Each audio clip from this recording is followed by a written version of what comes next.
1er juillet 1916, il est 7h30 du matin. Pour des milliers de soldats britanniques, voici venue leur hache. Ils attendent ce moment depuis des mois. L'artillerie a pilonné les positions allemandes et les fantassins s'attendent à une faible résistance.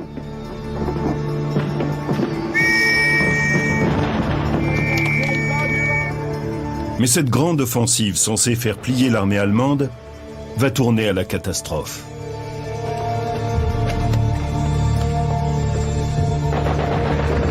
En l'espace d'une journée, près de 30 000 soldats britanniques sont blessés et plus de 19 000 perdent la vie. C'est le jour le plus sanglant qu'ait connu cette armée.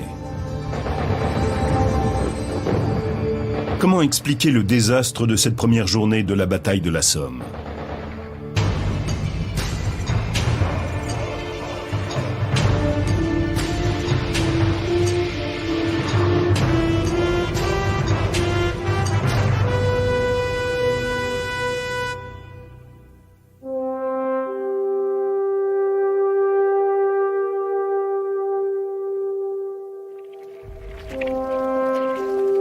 En 1916, les affrontements sur le front ouest stagnent et la guerre des tranchées commence.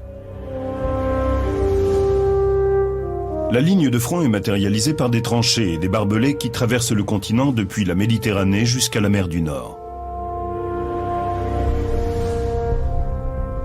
Le temps passe et la situation demeure sans issue. Les Français tentent de résister aux attaques allemandes, mais s'ils ne reçoivent aucune aide, la ville stratégique de Verdun risque de tomber aux mains de l'ennemi. Une attaque doit être lancée dans le département de la Somme.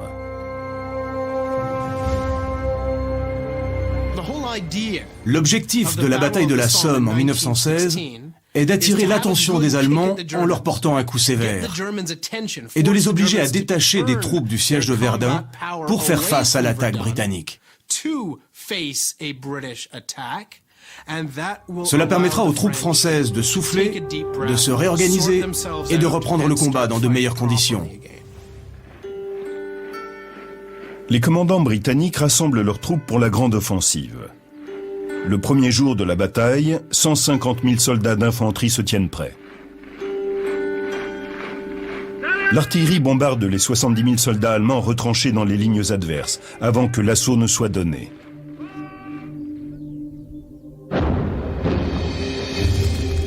Ce bombardement est sans précédent. Plus de 50 000 artilleurs britanniques, équipés d'environ 1400 canons, ouvrent le feu. Pendant toute une semaine, ils pilonnent littéralement les défenses ennemies. Le rôle de l'infanterie consiste à prendre possession des places que l'ennemi a dû abandonner pendant le bombardement.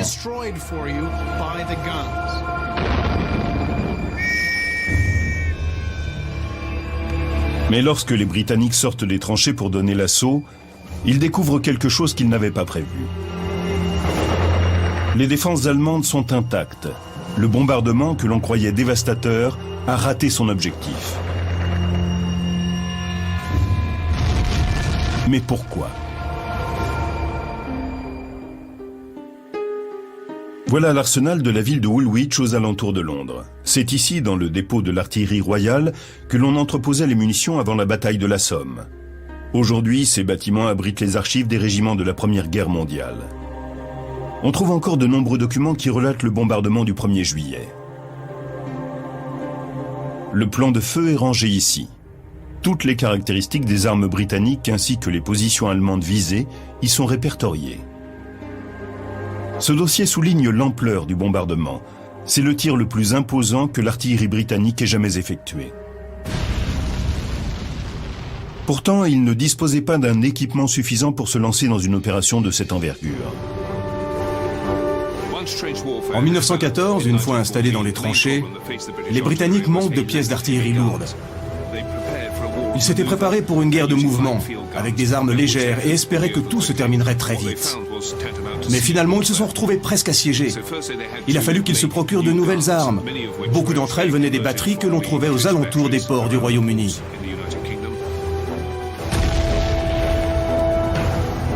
Les armes lourdes que les Britanniques parviennent à rassembler font forte impression. Mais une fois réparties sur les 4,5 km de front, elles s'avèrent tout juste suffisantes. Ils rencontrent d'autres problèmes avec leurs unités d'artilleurs. Seules 3 des divisions qui ont pris part à l'assaut le premier jour de la bataille de la Somme sont des troupes régulières. Certaines viennent de Gallipoli, où elles ont déjà perdu beaucoup d'hommes. La plupart des divisions d'assaut sont constituées de recrues inexpérimentées. Et elles n'ont pas eu le même entraînement que les troupes régulières, qui ont commencé leur formation avant le début du conflit. Malgré cela, le bombardement aurait dû faire des dégâts importants dans les lignes allemandes.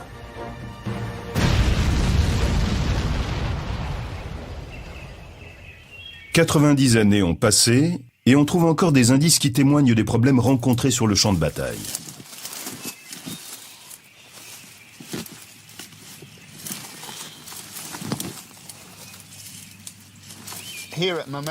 Ici, près de la ville de Mamès, on retrouve tous les types de munitions qui ont été utilisées dans la Somme. Elles ne sont pas désamorcées et encore très dangereuses. La plupart d'entre elles viennent de Grande-Bretagne. Celles-ci, par exemple, ce sont des grenades Mills. Et voici un obus de mortier qu'il vaut mieux ne pas manipuler. S'il reste autant de bombes qui n'ont pas explosé, c'est peut-être parce que les artilleurs britanniques n'ont pas voulu les utiliser. Au début du conflit, ils avaient des réserves de munitions limitées, car ils pensaient que la guerre se terminerait rapidement. L'industrie britannique n'était pas capable de fabriquer des bombes en quantité suffisante, et encore moins de produire des modèles très perfectionnés. On estime que plus d'un tiers des obus britanniques utilisés lors de la bataille de la Somme n'a pas explosé. En 1916, l'industrie britannique tente péniblement de répondre à la demande en armes. Jusqu'à l'été 1916, les munitions fabriquées par les Britanniques sont de mauvaise qualité. De nombreux obus ont des vices de fabrication. Les balles sont souvent défectueuses et les grenades n'explosent pas toujours. Il ne s'agit pas de sabotage. Personne n'a commis d'erreur de fabrication. Simplement, les ouvriers des usines de munitions ne disposent pas des connaissances nécessaires pour fabriquer du matériel aussi précis.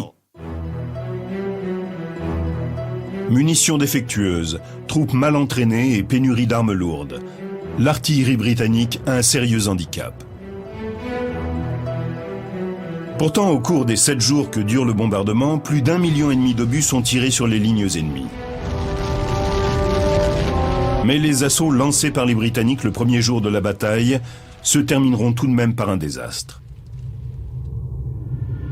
Pratiquement toutes les divisions montées au front le 1er juillet ont rencontré le même problème. Les armes se sont enrayées et ils n'ont pas pu opérer de percée dans la défense la mieux organisée de l'armée allemande. Les barbelés qui se trouvent sur le front ouest sont des pièges mortels. Les pointes sont bien plus longues et l'espace qui les sépare est moins important que sur du barbelé classique. Il n'est pas conçu pour tuer, mais pour s'accrocher à vos vêtements et vous piéger. Ainsi, vous devenez une cible facile pour les mitrailleuses. Les larges barrières de barbelés placées à quelques mètres de la ligne de front allemande forment un véritable rempart.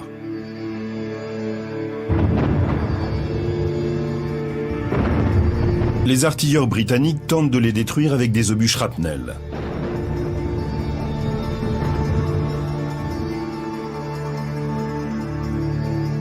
Au cours d'une série de tests effectués en Angleterre, le lieutenant-colonel Simon West simule l'explosion d'un shrapnel sur des barbelés pour vérifier son efficacité. Nous avons installé un segment de barbelé. Nous allons faire exploser un obus shrapnel à proximité et nous pourrons ensuite constater l'ampleur des dégâts. Ce barbelé est un modèle plus moderne que celui utilisé par les Allemands pendant la bataille. Le shrapnel est fixé au sommet d'un poteau. Il est conçu pour éclater en l'air, de façon à ce que les billes qu'il contient soient projetées au sol sur une large surface.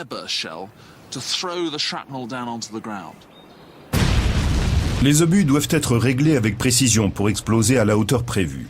La marge d'erreur est très faible. Ceci est un obus shrapnel que l'on a découpé. En haut, nous avons le mécanisme de retardement. Quand il se déclenche, une étincelle descend dans ce tube jusqu'à la charge de poudre. Lors de l'explosion, cette plaque remonte et expulse toutes les billes vers le haut de l'obus. Nous avons recréé un obus qui fonctionne sur le même principe. La poudre est enflammée électriquement, je remplis la douille avec ces billes de plomb et j'obtiens le même effet qu'un obus shrapnel.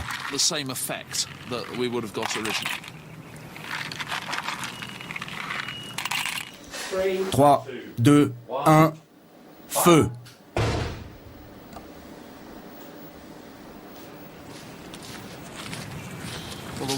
Le barbelé a l'air intact. À première vue, il n'y a pas de dégâts. Mais on voit les trous que les billes ont fait dans le sol. Si des soldats s'étaient trouvés ici à découvert, ils auraient été sévèrement touchés. Mais le barbelé n'est pas endommagé. Maintenant, le lieutenant-colonel West nous montre ce qui se serait passé si l'artilleur avait fait exploser l'obus non pas en l'air, à quelques mètres au-dessus des barbelés, mais au moment où il aurait touché le sol.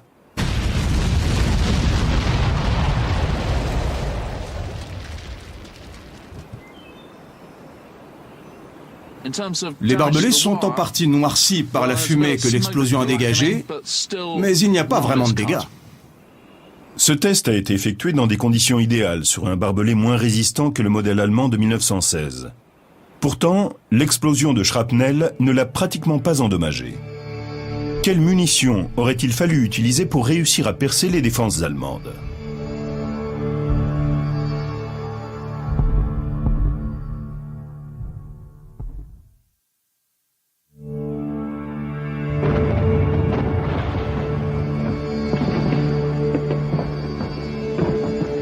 L'attaque qui a lieu le premier jour de la bataille de la Somme est un échec. L'artillerie britannique ne parvient pas à détruire les barbelés qui protègent les lignes allemandes. Simon West a démontré que le problème ne venait pas du manque d'entraînement des artilleurs, mais des shrapnels qu'ils utilisaient. L'artillerie britannique aurait pu utiliser d'autres types d'obus. Avec les canons de 84 mm, on pouvait aussi tirer des obus explosifs. Nous allons simuler la scène avec un obus en acier rempli d'explosifs. Je le dispose dans la terre, là où il est censé exploser, et nous allons pouvoir voir son impact sur les barbelés.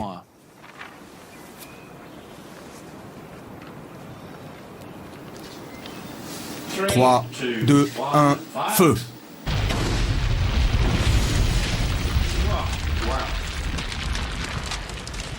La différence avec le shrapnel est évidente.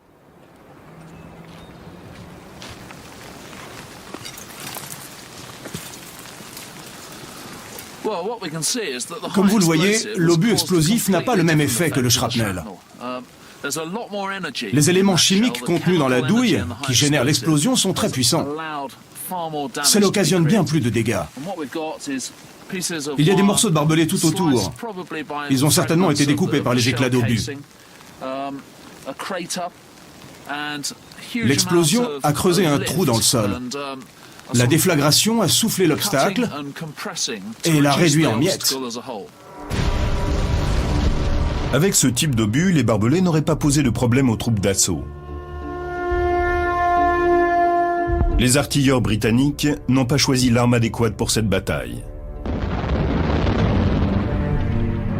L'erreur en revient aux officiers britanniques, responsables de la mise en place de l'opération. Ils avaient prévu que le combat serait bref et qu'il se déroulerait à découvert. C'est pour cette raison qu'ils s'étaient équipés de shrapnel. Ils n'avaient aucun stock d'obus explosifs. Cette erreur d'appréciation a coûté la vie à de nombreux fantassins britanniques.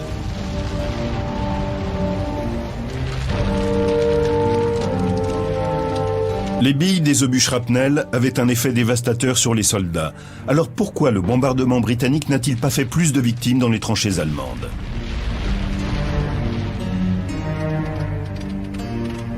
Quand la guerre a commencé, on pensait qu'il était inutile de porter un casque. Mais à partir de 1916 et pendant la bataille de la Somme, tous les soldats en sont équipés. Le casque allemand en acier, appelé Stahlhelm, est particulièrement résistant. Quand les Allemands ont décidé que leurs soldats devaient se protéger la tête, ils ont demandé à leurs ingénieurs de se pencher sur le problème. Ils ont cherché quelles étaient les parties du crâne les plus sensibles. Suite à cela, ils ont mis au point un casque qui couvre efficacement les points vitaux et est susceptible de sauver la vie de chaque soldat allemand.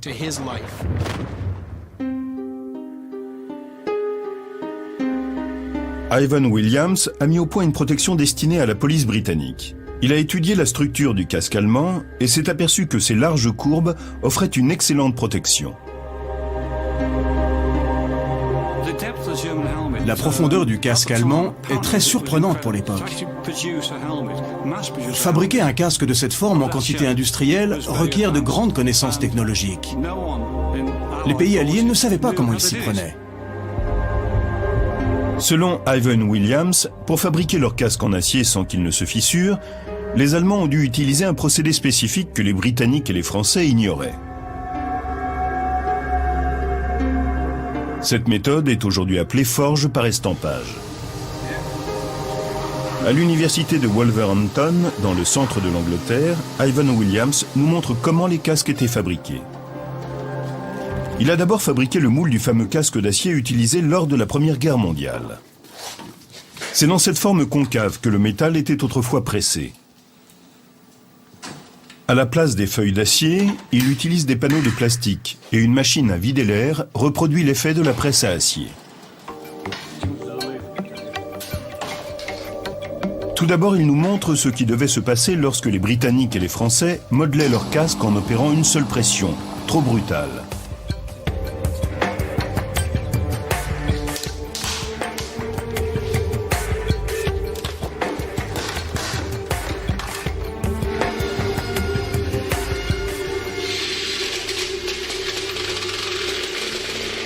Williams découpe le casque pour en mesurer l'épaisseur. C'est une section du casque que nous venons de démouler. On voit bien les différentes épaisseurs. Ça commence à 1,2 mm et une fois étiré, il n'y a plus que 0,2 mm de plastique au sommet du casque. En étirant la matière aussi rapidement, on lui fait perdre sa résistance. En allant aussi vite avec de l'acier, la plaque se serait déchirée. Maintenant, il procède de la même façon que les Allemands. La plaque est aspirée par le vide d'air, comme précédemment. Mais cette fois-ci, il utilise un outil pour presser le plastique encore chaud au fond du moule.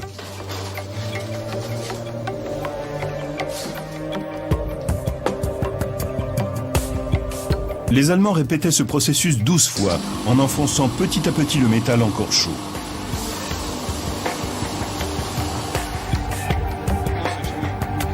Le résultat est très différent d'une méthode à l'autre. Sur celui-ci, on a 1,5 mm au plus épais. Et au sommet, il reste encore 1,1 mm. Il n'a pratiquement rien perdu de sa résistance. C'est de cette façon que les Allemands procédaient lorsqu'ils fabriquaient leurs casques. Les Allemands maîtrisaient les techniques de fabrication industrielle, ce qui leur permettait d'offrir à tous leurs soldats une excellente protection contre les shrapnels. Mais en plus de leurs casques, ils ont une autre méthode encore plus efficace pour se protéger des bombardements britanniques.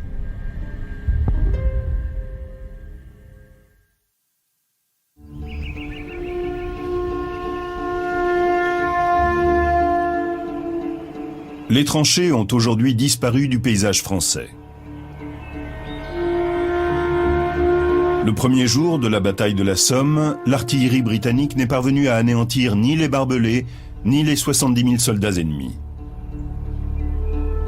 Pendant 2 ans, les troupes allemandes se sont préparées sans relâche, ce qui explique l'échec de cette première attaque. En 1914, les Allemands ont commencé à mettre en place un système de défense très sophistiqué. Ils ont construit de nombreux refuges très profonds pour que les soldats puissent s'y abriter. Ils s'enfonçaient parfois à près de 10 mètres sous terre et étaient renforcés avec des poutres, voire du béton. Théoriquement, ces refuges peuvent résister aux bombes. Mais la qualité des défenses allemandes n'est pas seulement liée au temps mis pour les construire. Peter Doyle est géologue. Il travaille pour l'armée et a étudié chaque mètre carré de la ligne de front de la Somme, ainsi que les refuges et les tranchées. Il est convaincu que si le système de défense allemand était aussi efficace, c'est parce qu'ils ont su tirer profit du relief naturel. Nous sommes à Beaumont-Hamel dans la Somme, et ce site illustre parfaitement le rôle de la topographie dans cette bataille. Nous nous trouvons dans le ravin en Y. Cette vallée est creusée dans le sol calcaire de la Somme. Les Allemands ont utilisé les particularités géologiques de la région pour construire leurs fortifications. Et le ravin est devenu une seule et grande tranchée naturelle. À 100 mètres du front britannique, les Allemands ont intégré cette combe au milieu de leur refuge souterrain. Protégés des tirs d'artillerie par la pente du ravin, ils ont construit tout un réseau de tranchées renforcées par des poutres. Les troupes britanniques ne se doutaient pas que les Allemands pouvaient abriter là, juste sous leur nez, un bataillon de près de 1000 hommes. Plus tard dans le conflit, quand les Britanniques ont finalement pris possession des positions allemandes, ils ont eu beaucoup de mal à réaliser ce qu'ils voyaient. Lorsqu'ils ont percé les défenses allemandes et qu'ils ont pris le contrôle de leur poste, les Britanniques sont restés abasourdis en voyant à quelle profondeur les tranchées avaient été creusées. Ils ont découvert le confort dans lequel vivaient les Allemands. Il y avait là des bouteilles de vin, du pain, tout un tas de choses, du café qui venait d'être préparé.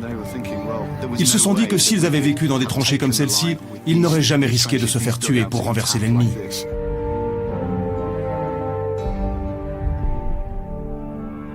Comparées aux lignes allemandes, les tranchées britanniques sont particulièrement austères et mal organisées.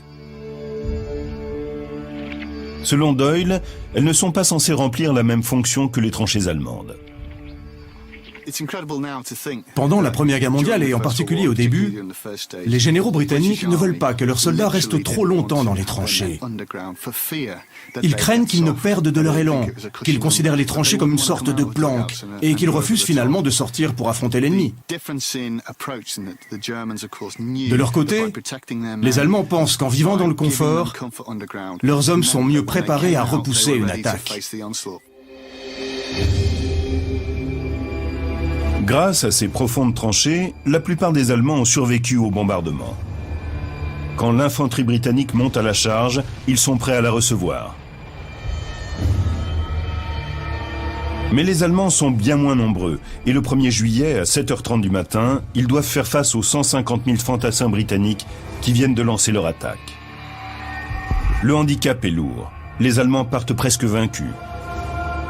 La progression de l'infanterie alliée a été méticuleusement planifiée afin de garantir la victoire. Les officiers britanniques tentent de regrouper les hommes en bataillons de 500 ou 800 soldats pour traverser le No Man's Land.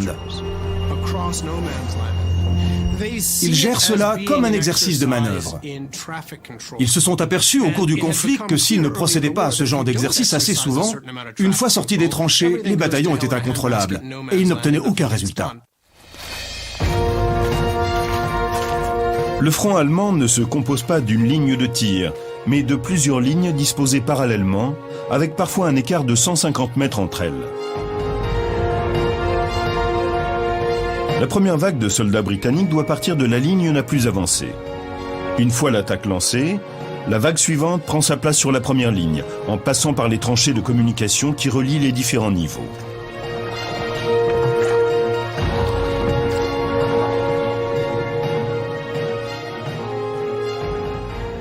Ces tranchées de communication permettaient aux soldats britanniques de ne pas se faire abattre lorsqu'ils devaient se rendre sur la ligne de front. C'est par ces voies d'accès que la nourriture était acheminée. Dans un sens, on apportait les munitions et dans l'autre, on évacuait les blessés. Théoriquement, ce système doit permettre d'évacuer les blessés et d'apporter nourriture et munitions sur la ligne de front pendant que de nouvelles vagues de soldats passent à l'attaque. Mais le premier jour de la bataille de la Somme, 2 heures après que l'assaut ait été donné, tout le système s'enraye. Il est très difficile d'amener plusieurs centaines de milliers d'hommes jusqu'à la ligne de front. Ces hommes ne sont encore jamais allés dans ces tranchées. Ces passages, aussi étroits que des terriers, servent à communiquer d'une ligne à l'autre. Mais c'est aussi par là que passent les défenses arrière et centrales. Les hommes qui se rendent en première ligne finissent par se perdre dans ce dédale. Ils ne savent plus où ils vont. De petits groupes errent dans leurs propres tranchées et les unités se trouvent mélangées. Ce système de communication militaire est voué à l'échec. Mais ce jour-ci, les Britanniques ont un problème plus grave que le désordre des tranchées. Il était prévu que les Allemands seraient pratiquement anéantis par le bombardement, ce qui est loin d'être le cas. Leurs mitrailleuses infligent d'énormes pertes aux troupes britanniques qui montent à l'assaut. Des milliers de blessés sont ramenés dans les tranchées, pendant que d'autres soldats tentent à leur tour de percer les lignes ennemies.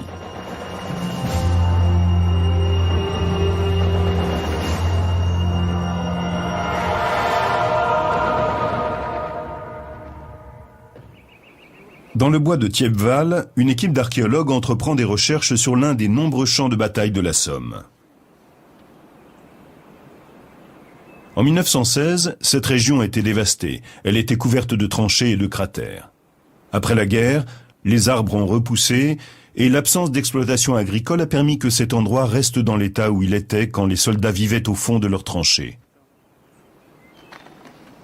L'équipe découvre d'anciennes voies de communication. Certains indices permettent de mieux comprendre pourquoi tout ne s'est pas passé comme prévu le 1er juillet 1916. Je suis dans une des anciennes tranchées de communication. Vers le haut, elle va jusqu'au front. Et derrière moi, elle passe à côté de ces arbres et continue en traçant de nombreuses courbes. Là où je me trouve, on voit les bords de la tranchée qui se sont affaissés.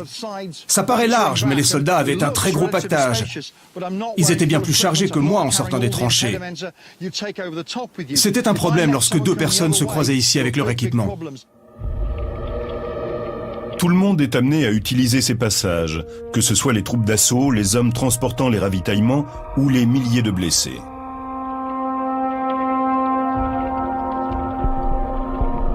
Le chaos règne dans les lignes britanniques. Les officiers ne parviennent pas à contrôler le mouvement des troupes dans les tranchées. En ce qui concerne les méthodes de communication, c'est la seule guerre où les dirigeants ne peuvent pas conduire directement le mouvement des troupes. Dans les précédents conflits, les officiers étaient à cheval. Ils observaient ce qui se passait et ils pouvaient à tout moment envoyer un coursier pour qu'une unité change de direction. Puisqu'il n'y a pas moyen de communiquer instantanément avec les troupes, chaque phase de l'affrontement est minutée. Quand l'artillerie cesse de tirer sur un endroit précis, il faut qu'elle soit parfaitement coordonnée avec l'infanterie pour que celle-ci prenne aussitôt le contrôle de l'endroit en question. Si l'infanterie est plus lente ou plus rapide que prévu, alors le plan échoue. Ensuite se pose un nouveau problème, car l'arrivée du ravitaillement gêne le transport des blessés. L'attaque commence à 7h30 du matin. Mais comme les messagers ne peuvent pas traverser le champ de bataille, le haut commandement britannique ne réalise la gravité de la situation qu'à 14h, soit 6h30 plus tard. L'état-major britannique s'aperçoit que les bataillons, qui sortent des tranchées pour monter à l'assaut, atteignent difficilement les premières lignes de leur propre camp. Ils arrivent rarement jusqu'au champ de bataille et ne parviennent jamais à traverser les 700 mètres qui les séparent des premières tranchées allemandes.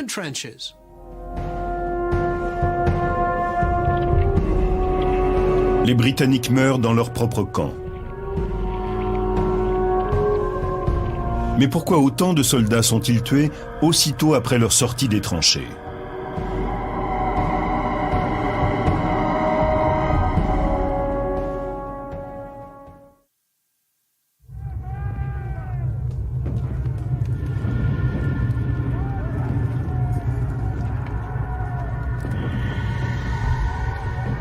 Le premier jour de la bataille, avant de lancer l'infanterie, on leur a affirmé que l'artillerie avait pratiquement décimé les troupes allemandes et qu'ils n'avaient plus qu'à aller occuper leur position. Mais le bombardement n'a pas eu l'effet escompté et les nombreux survivants allemands attendent les Britanniques de pied ferme. Les mitrailleurs et les artilleurs voient très bien les soldats britanniques qui avancent à découvert au milieu du champ de bataille. Et ils n'hésitent pas à faire feu. Pourquoi les soldats britanniques étaient-ils une cible si facile pour les mitrailleuses allemandes? Il semblerait que l'équipement des troupes d'assaut était inutilement lourd.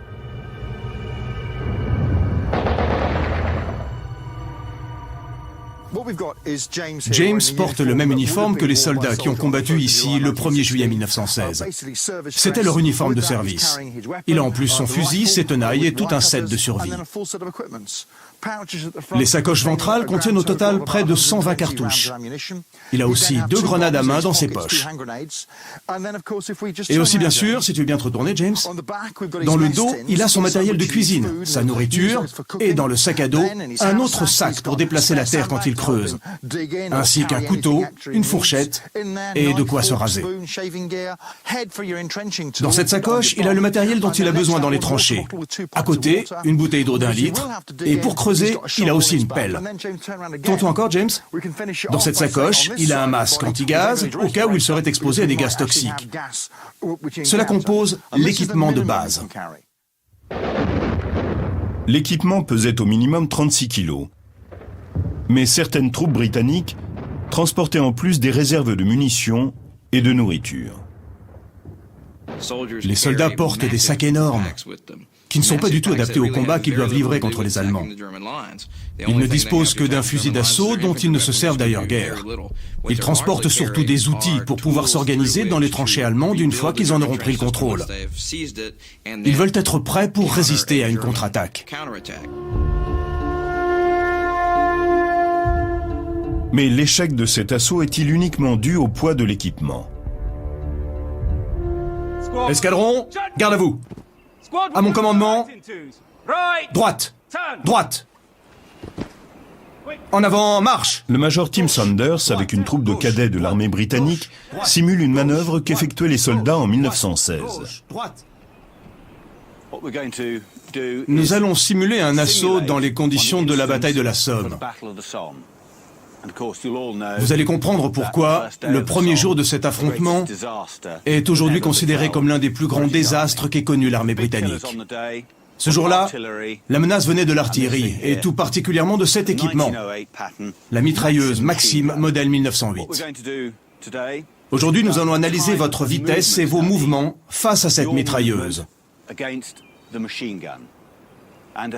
Pour que la simulation soit la plus réaliste possible, nous allons utiliser cette arme, et vous porterez l'équipement officiel pour les simulations de combat réels.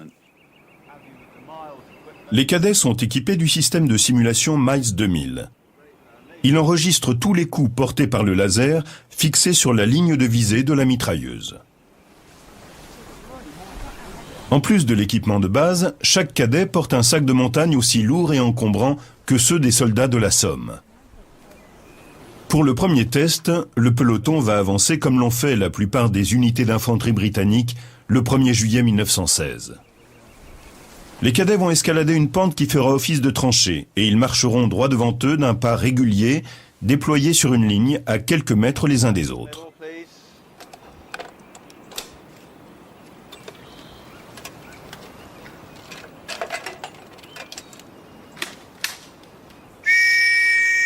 Escadron, en avant, marche. Grimper en haut de ce talus avec un équipement aussi lourd n'est pas une tâche aisée. Déployez-vous. Gardez vos distances.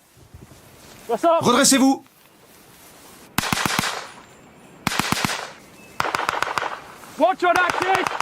Lorsqu'un cadet est touché, son équipement émet un son aigu. Les soldats alignés se déplacent lentement et tombent les uns après les autres sous les balles de la mitrailleuse. Cette technique d'assaut paraît suicidaire, mais c'est pourtant de cette façon que de nombreuses unités britanniques ont donné l'assaut le 1er juillet. Soldats touchés, levez-vous. C'est un désastre. Le peloton a été pratiquement décimé. 8 hommes sont tombés sur les 10. Piètre résultat. C'est loin d'être une réussite. Sur à peine 100 mètres, nous avons perdu 80% de l'effectif. Vous êtes resté vivant. Aviez-vous le sentiment d'être dans une structure bien organisée?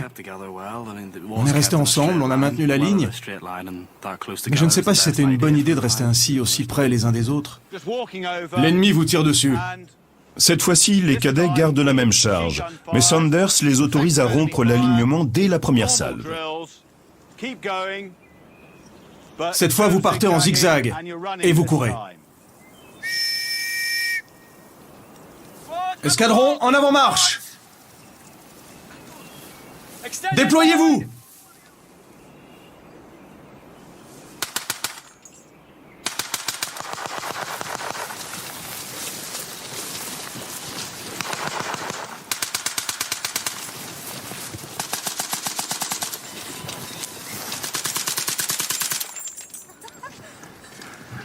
Je suis mort. Moi, j'ai survécu. Moi aussi, je suis vivant. Il y a une nette amélioration. Malgré le poids de leur sac, en se déplaçant rapidement, l'escadron compte moins de pertes. 1, 2, 3, 4. 2 fois moins d'hommes ont été touchés. Le secret est dans le mouvement. Mais nous avons tout de même perdu plus de la moitié de l'effectif. Soldats touchés, levez-vous.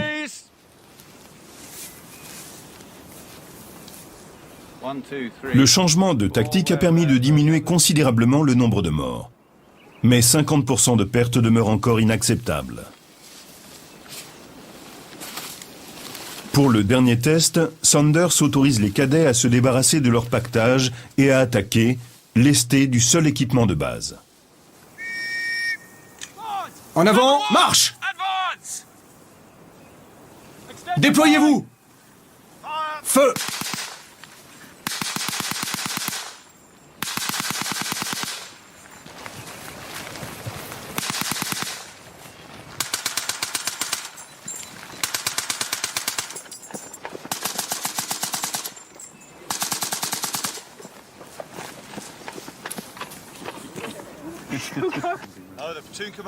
Cette fois, on n'a perdu que le chef d'escadron.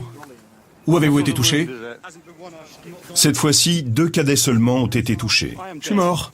Miles 2000 dit qu'il est mort.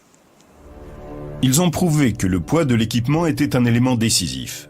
Mais il est aussi primordial de pouvoir entreprendre une manœuvre d'évitement si nécessaire. La lenteur de l'assaut et la formation en ligne pour le premier jour de la bataille étaient un choix stratégique de l'état-major britannique. Les soldats venaient tout juste de terminer leur entraînement et les dirigeants pensaient qu'ils n'oseraient attaquer qu'en avançant côte à côte.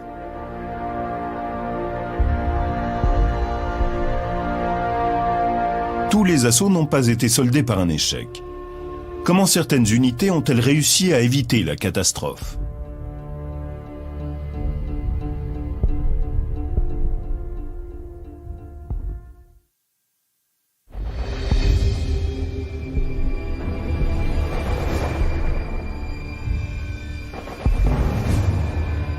Le 1er juillet à 16h, la plupart des troupes britanniques qui ont donné l'assaut ont été stoppées dans le No Man's Land ou anéanties. Pourtant, certaines troupes ont évité le désastre. Quelques-unes des 14 unités ont atteint leur objectif. La 18e division, dirigée par le général Sir Ivor Max, en fait partie. Sir Ivor Max s'est singularisé en ne suivant pas les ordres à la lettre. Il a su adapter sa tactique à la situation.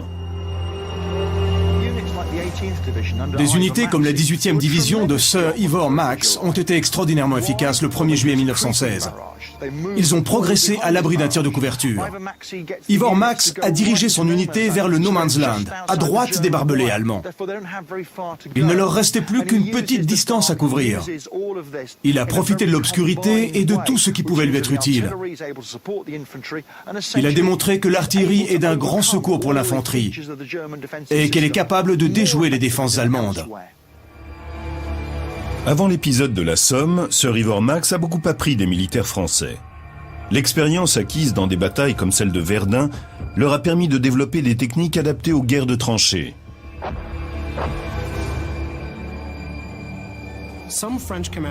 En 1915, certains officiers français comprennent que le meilleur moyen de traverser le No Man's Land n'est pas forcément de se tenir debout et d'avancer droit devant. Un commandant français nommé Lafargue a rédigé un manuel dans lequel il explique qu'il faut infiltrer les lignes ennemies. L'idée est de réunir une équipe d'hommes qui s'approchent discrètement des lignes adverses. Une fois qu'ils sont assez près, ils jettent des grenades dans leurs tranchées. Quand elles explosent, les soldats restés en arrière profitent de cet instant de panique pour traverser le No Man's Land dans une relative sécurité. En 1916, des tactiques comme celle-ci ont sauvé la vie de nombreux soldats et on les enseigne encore aujourd'hui au régiment d'infanterie. Mais la majorité des troupes qui ont attaqué le 1er juillet ont subi de terribles pertes.